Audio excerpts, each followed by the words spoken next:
Copperson, Part 9, Chapter 37, Lost and Found and Lost. They stayed in the swamp until well after dark. No one pursued them. After listening carefully for the sound of dogs or hunters and hearing nothing but the burping of bullfrogs, Amari signaled that they should ease out of the mire. Slowly, the children made their way to the edge of the swamp and collapsed on the relatively solid ground. Thick, black mud covered them completely. It was even inside their ears. Nathan must have told his father we went in another direction, Polly whispered. He good man, Amari said in agreement. Amari, we gotta wash, Tidbit piped up as he tried to scrape the mud off his arms. Amari smiled at the muddy boy. You look like little dirtball, she teased, but rain be washing you soon. Just wait. The rain began about an hour later, gentle at first, then hard enough to rinse off the mud and chill the children as well. It rained all night. I be so tired, Amari said, shivering as they stopped to eat some of the food Nathan had given them. She looked at her swollen feet and her insect-bitten legs. The other looked just as weary, but we gotta use the dark to move. No one spoke much. Amari walked slowly and without much energy. Just before dawn, they reached the outskirts of Savannah, but they made a wide detour to avoid the populated areas. The rain finally stopped, and the warmth in the air felt wonderful. Do you think Nathan's father will look for us near Savannah? Polly asked. You wonder about Nathan or his father? Amari responded with a small smile. I don't think he betrayed us, Polly replied. He is not like his father. He must be son of evil man, Amari told her, but then she added, evil man be father of good man. Polly looked thoughtful, then voiced the fear they all had been holding. What about Clay? She whispered. No one had an answer. As daylight approached, they looked for a place to rest for the day. Hush Puppy had a knack for finding huge overturned logs or shallow caves or even abandoned shacks for them each day. He led them this morning to a small wooden shack not much bigger than an outhouse, hidden in a thicket of trees. Its door, dangling on one hedge, had blown open, so the earthen floor was covered with leaves and animal droppings. It looks like it might have been a hunter's shelter, Polly observed. Amari looked carefully inside and outside the small building. It was clear that no one had been there for a long time. Safe for now, she stated. It was so small, the three could barely sit down together, but they were grateful for shelter and a place to sleep, even if they had to do it sitting up. They shared some of the nuts and berries and tried to sleep. Hush Puppy curled up under a tree not far away. Amari dozed, then was startled away by the rustling of leaves and the snapping of branches. Something, or someone, was approaching fast, and there was no time to hide. A furious-sounding voice bellowed, Patrick, I know you're in there, man. You can't hide from your responsibilities out here anymore. You're as useful as a lighthouse in a bog. If you don't get home and take care of your family, I swear I'll... Tidbit shrieked in alarm as the door flew open and a woman, dressed amazingly, all in buckskin, stared open-mouthed at the three children. Equally astonished, they stared right back. She was a large woman with ruddy cheeks and stone-blue eyes. The ringlets of dark hair escaped her bonnet, which also seemed to be made of buckskin. What is this? Who be ye? What you done with my Patrick? Polly spoke up. We have not seen anyone, ma'am. She could not think of anything else to say. Amari and Titbit cowered beneath the woman's gaze. Where y'all come from? The woman asked, suspiciously. Savannah, ma'am. Amari hoped the woman couldn't sense Polly's lie. What y'all doing in Patrick's shed? Sleeping, ma'am, Polly answered, truthfully this time. The woman stared at them with eyes of thunder for a moment or two, then sat down heavily on the ground and doubled over with gales of laughter. Well, I be gobsmacked, she said between laughs. Sleeping, ma'am, she said in a tiny little voice, mimicking Polly. Y'all must be on the Okie. Runaways for sure. Am I right? Amari could see that Polly was unsure of what to say. What we got here? 2 slaves and a... What be ye, gal? Indentured servant, ma'am, Polly said quietly. the woman replied. You ever seen a pot hook, lass? By the hearth? Polly asked, confused. No, around your neck, the woman said. That be the punishment round these parts for runaway indentured gals, an iron collar with hooks on it. Oh, please, no, ma'am, Polly pleaded. Please, not that. The woman laughed again. You've no call to be a skirt of Fiona, child. I ain't going to turn y'all in. I'm just telling you what the punishment be for runaway indentures. Punishment for runaway slaves be a lot worse now, she said, looking at Amari and Titbit. Amari spoke softly. Who you be, ma'am? Me?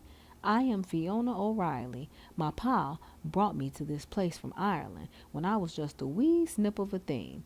About the age of that cub you be holding on to. He be yours? Amari started to say no, but thought better of it. Yes, ma'am, he be mine. She pulled Titbit close. Well, you can't stay here, none of you. My Patrick is a good man, but a hard man. A mite lazy, mind you. One who would rather be hunting than clearing the fields for harvest, which I guess explains my clothes. He brings me skins, and I make my clothes. I can sew a garment from anything. She looked down and laughed at her buckskins. Titbit could not stop staring at the large, unusual woman. Your man killed many deer to make that dress for you, he said solemnly. Fiona erupted in laughter once more, smacking her large thighs with her hand as she chortled. Little one speaks true, but there be no telling what my Patrick might do if he finds you here. For sure he won't be a-laughing. Well, we just be on our way then, ma'am, Polly said as she motioned to the others to gather their belongings to leave. We don't need any more trouble. It has been a long, hard journey. Savannah's only half a day's walk from here, Fiona said quietly. Methinks you not speak true before. Polly bowed her head and glanced at Amari. Her look seemed to say, trust her. We could use some help, ma'am, Polly admitted. Amari hoped they were doing the right thing. Fiona seemed to think for a minute, then said firmly, You're coming with me. Be quick about you now. She picked up the edge of her heavy skirt and hurried through the woods. Amari, Polly, and Titbit had no choice but to follow the woman, who, in spite of her size, moved nimbly through the woods. Hush Puppy dashed after them. Fiona's home, larger than the cabin that Nathan and his father shared, sat neatly between several rows of corn and beans. Amari noticed small shacks off to the right, slave quarters, she knew. Fiona led them to the barn, which held 2 wagons, 3 horses, and numerous pieces of farm equipment. Climb into the back of that one and hide, she commanded, pointing to the smaller of the 2 wagons, until I think of what to do with you. You keep slaves here, missus? Amari asked meekly as Fiona bustled around the barn, muttering to herself. Of course, child, everybody has slaves. How do you think we handle this land? But my Patrick is a good man and does not mistreat his property. Our slaves like it here. Amari couldn't understand how the woman could see no wrong in owning slaves as long as they were well treated. Then why are you helping us? Polly asked. Fiona looked at her carefully and thought a moment. It's like this.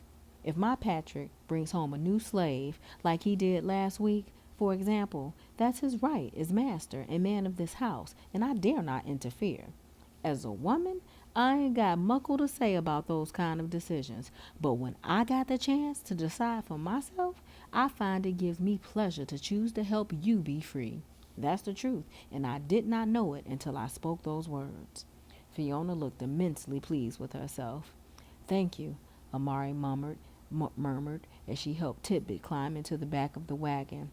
Wait here, Fiona told them. I will send someone here to hitch up the wagon. She hurried out of the barn. Amari nervously looked around the barn. She be good woman, Amari whispered to Polly. Yes, but she is afraid, Polly replied. I do not think she has ever made her own decisions before. I hope her husband does not return soon. The barn door opened then, and a thin, stooped black man limped over to them. I'm to harness the wagon, he mumbled, not even glancing at Amari and Polly. Amari jerked her head suddenly. She knew that voice. What be your name? She asked. Buck, he answered slowly as he led the large brown horse to the wagon. They calls me Buck. Amari knew the perfect modulation of that voice. the deep bass edged with gold. Her mind ran quickly back to the reddish dust of the road that led to Ziabi, the shrieking of the blue Turako birds at dawn, the taste of her mother's granite stew. She shook her head to hold back the tears. "Are you my Besa?" she asked in you. The man looked up quickly. On his face was a small, faded birthmark, shaped a little like a pineapple. "Amari?" he said softly.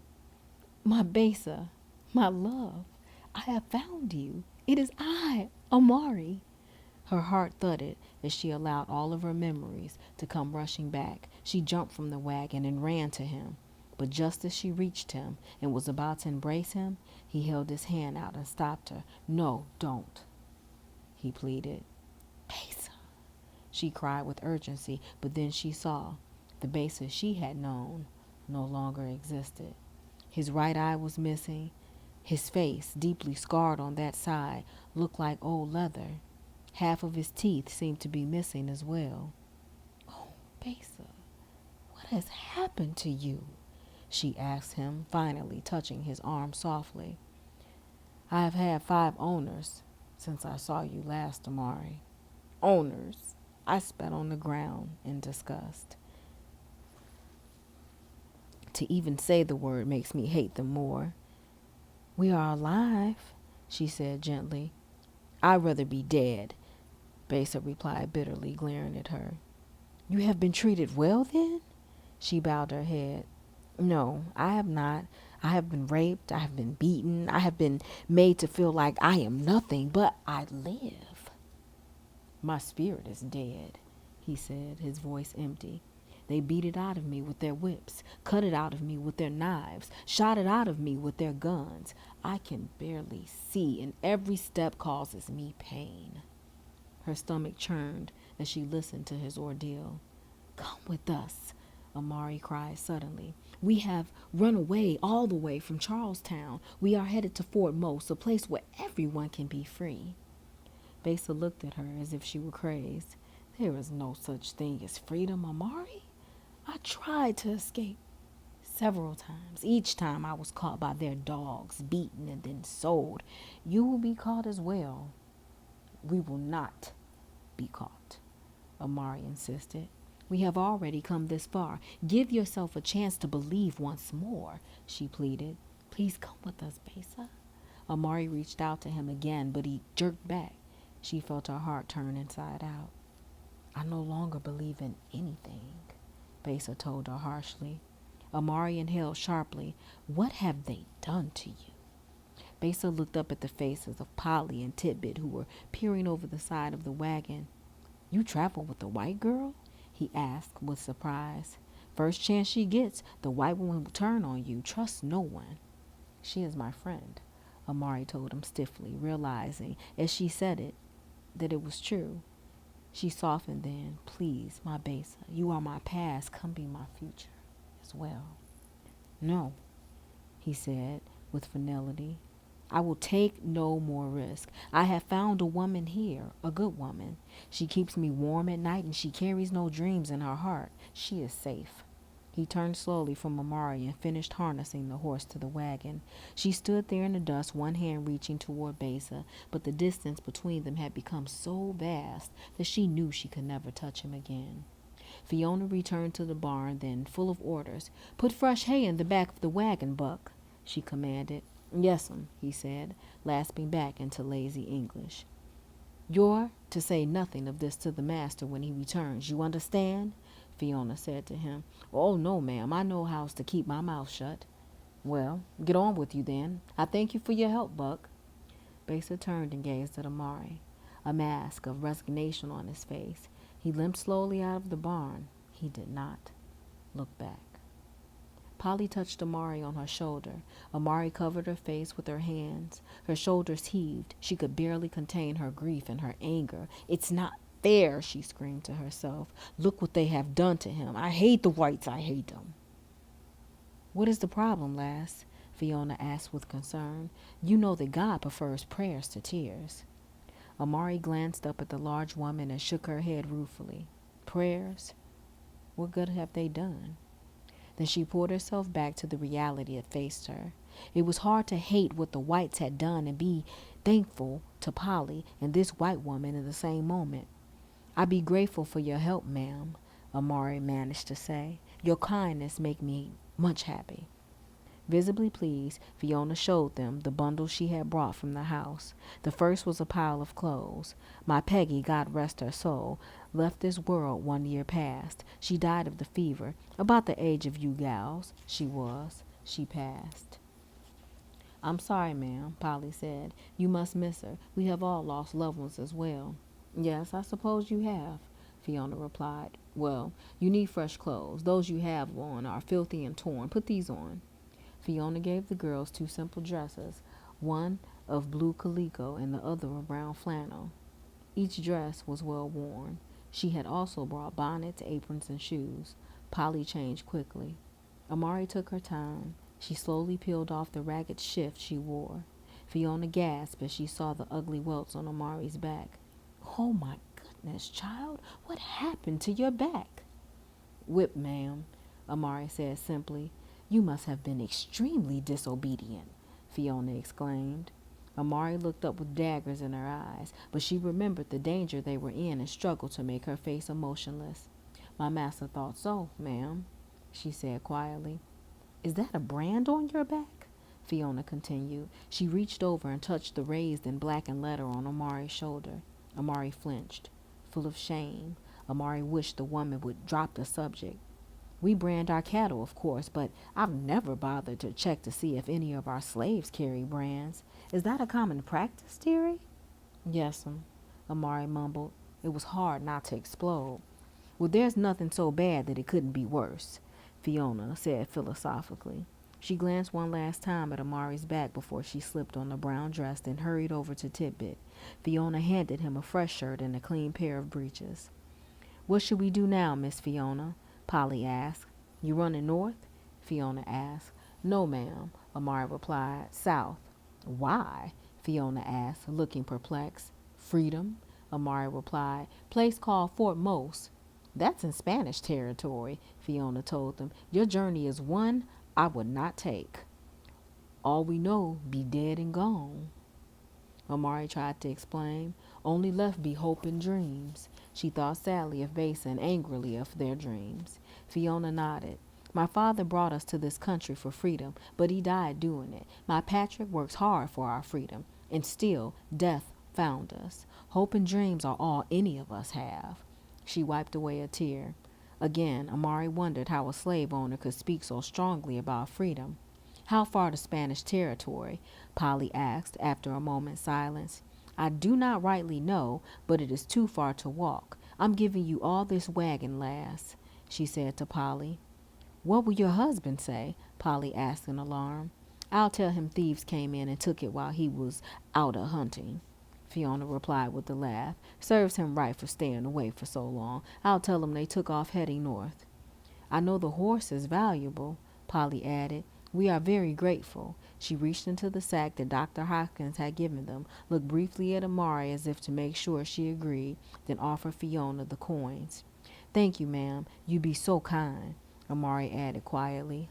Fiona quickly tucked the coins into one of her large pockets. "Big Brownie is old and about to die. Better to die on a journey than in a barn, I say. He may get you where you need to go." Tidbit ran to her and hugged her. "You nice like my mama, soft like my mama." Fiona nodded and her eyes welled up. "You children get going. May the good Lord take a liking to you, but not too soon. Here's a bit of food, oranges and biscuits and a little salt pork." She lifted the bundle and put it beneath the wagon seat. "Thank you for everything, Miss Fiona," Polly said. "Should we travel on the main road?" "You drive the wagon, lass. Can you pretend to be a mistress?" Polly hesitated. "Yes, ma'am, I think I can do that." "If anyone stops you, tell them these two are your slaves. If you think there is danger, hide them under the straw." Polly nodded. "Travel by night and follow the road south. I've never been that far, but I hear tell that it goes straight through Georgia Colony to the end of the world, Spanish territory." They climbed into the small wagon, Polly holding the reins of the old horse, Amari sitting next to her on the seat. Titbit sat in the back on the hay. Dusk was approaching. May your feet bring you to where your heart is. Godspeed. Fiona called as they waved. Godspeed. Amari looked back once for Besa, but he did not appear. She shed no tears. Besa was now a memory, tucked away with all the rest of the things she had lost. Hush Puppy bounded into the back of the wagon into Titbit's arms just as they pulled onto the road. The moon shone brightly that night, and Amari decided it was lighting the path to her future.